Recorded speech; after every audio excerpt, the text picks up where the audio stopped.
네, 어젯밤 용산발 비상 계엄 관련한 이슈가 시장을 크게 요동치게 하고 있습니다. 관련해서 현장 직접 다녀온 디사이트 경제TV 김병주 기자와 함께 이야기 나눠보겠습니다. 기자님 어서 오세요. 안녕하십니까? 네, 어제 실제 현장에 밤에 다녀오셨다고 들었는데요. 네, 맞습니다. 분위기 어땠습니까? 네, 진짜 어제 제가 찾아간 곳은 가장 큰 대치 국면이 있었던 여의도 국회의사당이었습니다. 네. 당시 제가 방문한 시간이 비상계엄이 선포된 약 1시간 정도 지났던 오후 11시 30분 네. 정도였는데요. 실제 현장은 굉장히 아비규환이었습니다. 현장을 찾은 시민들과 시민단체 그리고 이를 구경 나온 일반 시민들 이 목소리는 마치 운동 경기장을 방불케 했고요. 네. 특히 일부 시민들은 국회 내로 진입하려는 차, 특히 이제 군인들이 타고 있는 걸로 보이는 차를 일부를 몸으로 막는 그런 모습도 확인할 수 있었습니다. 이제 무엇보다 주요 도로 CCTV에서 탱크들이 포착이 되고 국회의사당 위로 군용 헬기 2대가 날아가는 모습을 제가 봤는데요. 그런 장면이 마치 이제 최근에 개봉해서 인기를 끌었던 영화 서울의 봄을 보는 것 같아서 좀 묘한 기분이 들기도 했습니다. 영화 실사판이 밤사이 여의도 국회에서 벌어진 건데 밤사이 이러한 영향으로 금융시장에는 엄청난 영향, 변동성이 있었죠. 네, 그렇습니다.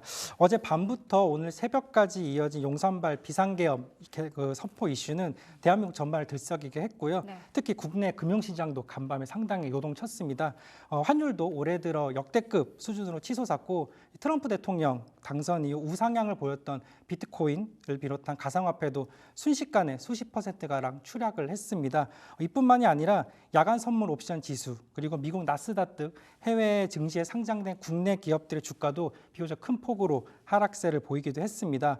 그리고 자정즈음 국회에서 비상계엄 해제 요구안이 가결이 되고 이를 윤 대통령이 수용하면서 출렁였던 금융시장도 다소 진정 국면에 접어든 모습입니다만 아직 후폭풍이 여전히 남아있는 만큼 향후 금융시장의 변동성이 완전히 사라졌다고 보기는 어려울 듯합니다. 네, 금융시장의 변동성 가운데 환율 내용을 먼저 좀 짚어보겠는데요. 밤사이에 달러원 환율 같은 경우에는 엄청나게 치솟았었죠. 네, 그렇습니다. 말씀하신 대로 환율은 지난밤 비상계엄 사태 여파로 가장 큰 변동성을 보인 지표였는데요.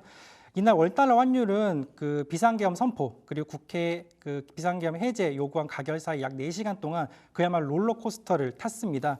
실제 서울 외환시장에서 이날 새벽 2시 기준 원달러 환율은 전일 주가 주간 거래 종가 대비 23.7원 오른 1,425원의 거래를 마감했고요.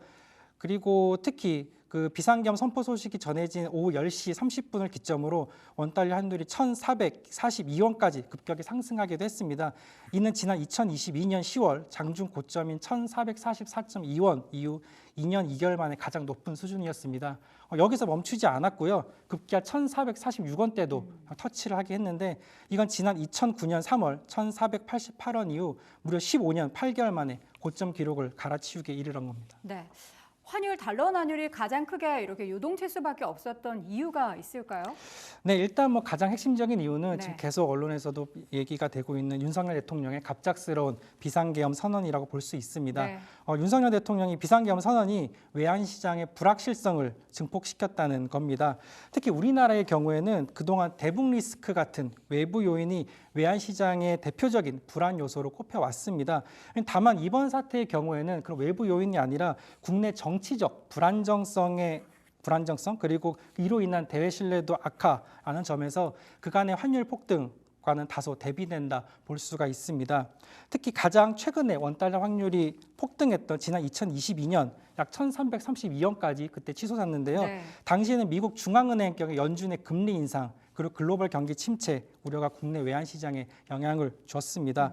물론 그때도 지금과 마찬가지로 달러 강세 기조는 비슷하게 포착이 되는 흐름입니다만 다만 이번에는 윤 대통령의 비상계엄 선언이라는 초유의 정치적 이슈가 더해지면서 달러 강세 흐름에 기름을 부은 격이라고 볼 수 있겠습니다. 최근에 계속해서 달러 환율은 1,400원을 기점으로 해서 등락을 보이면서 원화 약세 기조가 기존에도 지속이 됐습니다. 그렇다면 지금 이러한 이슈 가운데서 앞으로 환율의 방향성은 어떻게 봐야 할까요? 네, 일단 아쉽게도 당장 환율이 하락세로 반전하기는 어려울 것이란 전망이 나옵니다. 앞서 말씀드렸듯이 이미 달러 강세 기조가 지속이 되고 있었는데 여기 정치적 이슈가 더해졌기 때문인데요. 아직 비상계엄 사태가 끝나지 않았다는 점에서 환율의 추가 상승 가능성도 점쳐집니다. 정치적 불안정성을 우려하는 투자자들의 자본이 안전자산으로 이동하는 보편적 현상이 확산할 수 있다는 이유에서인데요. 여기서 말하는 안전자산은 당연히 달러겠죠. 그런 까닭에 금융당국의 행보도 관심사입니다. 환율 방어를 위해서 한국은행을 포함한 금융, 경제 컨트롤 타워의 직간접적인 개입 가능성도 충분히 예상해 볼 만합니다. 환율도 변동성이 굉장히 극심했지만 또 다른 금융시장 관련한 자산 중에서는 가상화폐 쪽도 엄청난 급등락이 나타났죠. 네, 맞습니다. 앞서 말씀드렸듯이 환율뿐만 아니라 가상화폐도 굉장히 널뛰기 흐름을 보였는데요. 네. 특히 이제 도널드 트럼프 대통령 당선 이후에 비트코인을 포함한 가상화폐 가치가 폭등을 했습니다. 그렇죠. 그래서 많은 투자자들이 사실 가상화폐에 투자 자금을 쏟아붓고 네. 있는데요. 그런 점에서 이 투자자들에게 지난밤은 충격과 공포의 시간이었을 것 그렇습니다. 같습니다. 최근 일단 주목받고 있는 가상화폐 알트코인 리플 같은 경우를 살펴보면 리플은 불과 1시간 사이에 52% 가까이 가격이 급락을 했고요. 와. 그리고 이더리움, 도지코인 같은 기타 알트코인도 30%에서 40% 가량 하락했습니다. 네. 그리고 대표적인 가상화폐 대장격이죠. 비트코인도 국내 시장에서 한때 30% 가량 가격이 폭락을 했는데요. 실제로 비상계엄 선언이 있었던 오후 10시, 11시를 기점으로 1억 3,400만 원대였던 비트코인의 가격은 약 8,800만 원 정도까지로 떨어졌습니다. 네. 특히 이제 국내 비트코인 가격에 붙는 김치 프리미엄도 비상계엄 선언을 전후로 32%가량 마이너스 전환됐는데요. 그만큼 국내 비트코인 가격이 해외 시장보다 더 큰 폭으로 하락했다는 뜻입니다. 실제로 같은 기간에 해외 거래소에서는 비트코인이 9만 4천 달러에서 9만 3천 달러로 내려갔습니다. 하락하긴 했지만 국내 거래소와 달리 낙폭은 크지 않았던 셈입니다. 가상화폐 같은 경우에도 환율 시장처럼 다소 안정화를 되찾아가고 있는데요. 지금 가상화폐 시장의 흐름은 괜찮습니까? 네, 일단 투자자분들의 바램대로 일정 수준 가격은 회복한 것 같습니다. 네. 앞서 언급했던 김치 프리미엄도 32%에서 최소 0%에서 2% 수준까지 정상화가 된 상황입니다. 다만 환율과 마찬가지로 아직 안심하기는 이르다는 지적이 나옵니다. 언제든 시장 상황에 따라 자금이 빠져나갈 수 있다는 우려 때문인데요. 특히 이런 거를 이제 업계에서는 패닉셀이라고 합니다. 원금 손실 우려에 따른 공포심으로 인해서 네. 매도 현상이 발생하는 건데요. 실제로 국내 가상화폐 시장에서 이런 차례가 한 차례 있었습니다. 바로 지난 2022년 글로벌 거래소 FTX의 파산 사태 당시였는데요. 물론 국내에서는 FTX가 직접적으로 영업을 하지 않는 까닭에 직접적인 피해는 없었지만 전반적인 자산 가치 하락을 우려한 투자자들이 주요 거래소로 몰려서 자산을 많이 뺐습니다. 물론 당시 이번 사례처럼 단시간에 급격히 화폐 가치가 하락하거나 자산이 빠져나가지는 않았습니다. 그만큼 이번 비상계엄으로 촉발된 사태가 상당히 이례적이라는 겁니다. 결국 가상화폐 시장 역시 비상계엄 사태가 완전히 마무리된 후에야 비로소 이전 수준으로 회복할 수 있지 않을까 생각합니다. 자, 그렇다면 이 관련해서 가상화폐 시장도 그렇고 금융시장도 그렇고 다양한 변동성에 노출돼서 감사일을 보냈는데 또 다른 눈에 띄었던 변동성이라면 뭐가 있을까요? 네, 이 밖에 자본시장 지표도 많이 좀 살펴볼 필요가 네. 있는데요.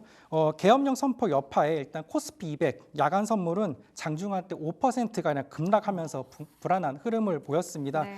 다만 이제 국회 비상계엄 해제 요구안이 가결된 새벽 1시 전후로 낙폭은 줄었고요. 네. 이날 오전 3시, 2시 반 기준 전 거래일보다 약 2%가량 내린 수준으로 유지가 되고 있었습니다. 네. 미국 증시에 상장된 한국 기업의 주가도 대부분 하락했습니다. 대표적으로 이커머스 기업이죠. 쿠팡의 주가는 이날 현지 시각으로 10시 25분 기준 직전 거래일 종가보다 약 5.49% 정도 빠졌고요. 이 밖에 포스코, 한국전력, SK텔레콤, LG디스플레이 등 주요 기업의 주가 역시 비상계엄 선언 사태로 인해 하락세를 보였습니다. 이 밖에 나스닥에 상장된 한국물 상장지수 펀드 MSCI 사우스코리아 ETF도 장중한 때 7% 가량 급락했고요. 또 유럽 파생상품 거래소인 유렉스 연계 야간 코스피 200 선물도 계엄 선포 이후 3.6%가량 하락했지만 두 상품 모두 지금은 어느 정도 하락분은 만회한 상태로 보여집니다. 자, 변동성이 극심했던 밤사이 금융시장의 상황들 전반적으로 짚어봤는데 중요한 거는 해제가 되게 됐지만 여전히 정치적인 불확실성이 노출되어 있는 상황 속에서 앞으로 금융시장은 과연 어떻게 흘러갈까요? 네, 일단 업계에서는 이번 사상 초유의 비상계엄 사태로 인해서 금융시장의 불확실성이 상당한 기간 지속될 것으로 보고 있습니다. 실제 저희가 아침에 만난 투자업계 관계자들은 과거 글로벌 금융위기, 나아가 1998년도 있었던 IMF 위기 수준의 경각심을 일단 가져도 지나침이 없다는 말을 하기도 했습니다. 특히 이제 외국인 투자자들의 이탈이 우려된다는 의견은 대부분 전문가들의 공통된 전망이었습니다. 계엄령 사태로 불안함을 느끼는 외국인 투자자들이 매도 물량을 쏟아낼 수 있다는 겁니다. 특히 이번 사태의 경우에 사실은 유일한 해결책이었죠. 계엄령 철회는 이날 새벽 결정이 됐지만 이미 정치적 불안정성을 노출했다는 점에서 외국인 투심을 돌리기 쉽지 않을 수 있다는 얘기도 나옵니다. 또 채권 시장의 불안정성도 우려스러운 부분입니다. 외국인 자본을 중심으로 해외 유출이 가능성이 거론되는데요. 특히 무엇보다 해외 채권 시장의 경우에 대외 신도에 영향을 미친다는 점에서 굉장히 중요한 지수로 주목을 받고 있습니다. 쉽게 말해 채권 시장이 흔들리면 이로 인해서 주식 시장, 외환 시장에도 상당한 영향을 미친다는 겁니다. 만약 이번 정치적 사태로 인해서 채권 시장에서의 변동성이 확대가 되면 가뜩이나 외인 자본 유출로 가팔라지는 국내 시장의 그 부정적 요소에 더 부정 요소가 확대될 수 있다는 얘기도 나옵니다. 네, 일단 정부에서도 지난밤 발빠르게 좀 다양한 대책들을 마련하고 강구를 한 것 같은데 주요 금융당국 수장들도 밤사이 모여서 회의를 했다고 하고요. 결론은 이제 오늘 오전 7시 30분에 거래소에서는 국내 시장을 정상적으로 운영을 하겠다라고 발표를 했죠. 네, 맞습니다. 윤석열 대통령 비상계엄 선포 이후에 금융당국을 포함한 경제수장들이 긴급 회의를 갖고 대응 방안을 모색을 했습니다. 우선 어제 밤 11시 40분에 최상목 부총리 그리고 이창용 한국은행 총재 김병환 금융위원회 위원장, 이복형 금융감독원장, 소위 F4라고 불리는 금융당국 수장들이 모여서 계엄 선포와 관련된 긴급 회의를 진행을 했고요. 이 자리에서 최 부총리는 비상계엄 선포 나타날 수 있는 시장 불안 요인에 대응하기 위해 무제한 유동성 공급 등 모든 가능한 금융 외환 시장 안정 수단을 총동원하겠다는 뜻을 밝혔습니다. 이 같은 내용은 오늘 아침에 있었던 회의에서 동일하게 확인이 됐고요. 특히 기재부는 경제 컨트롤 타워로서 경제 전반 관리를 지속하기 위해서 당분간 기재부 1급 이상의 회의를 매일 개최하겠다고 언급하기도 했습니다. 네, 한국은행에서도 계속해서 대응을 하고 있는데 오늘 오전 9시에는 금통위가 또 예정돼 있죠. 네, 맞습니다. 한국은행도 발빠르게 대응을 하고 있는데요. 한은도 비상계엄 사태가 불거진 이후인 지난 새벽 4시에 비상계엄 관련해 전 간부가 참석하는 시장 상황 대응 긴급회의를 소집한 것으로 알려졌습니다.